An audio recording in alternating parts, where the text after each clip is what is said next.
পশ্চিমবঙ্গ কলকাতার একমাত্র petrol pump, যেই পেট্রোল পাম্পে পুরো মহিলা দ্বারা পরিচালিত হয়।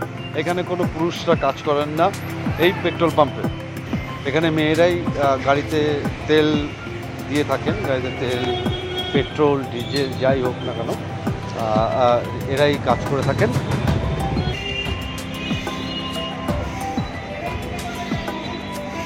সাফাই থেকে একদম পেট্রোল দেওয়া পর্যন্ত, ডিজেল দেওয়া পর্যন্ত সকলেই মহিলা।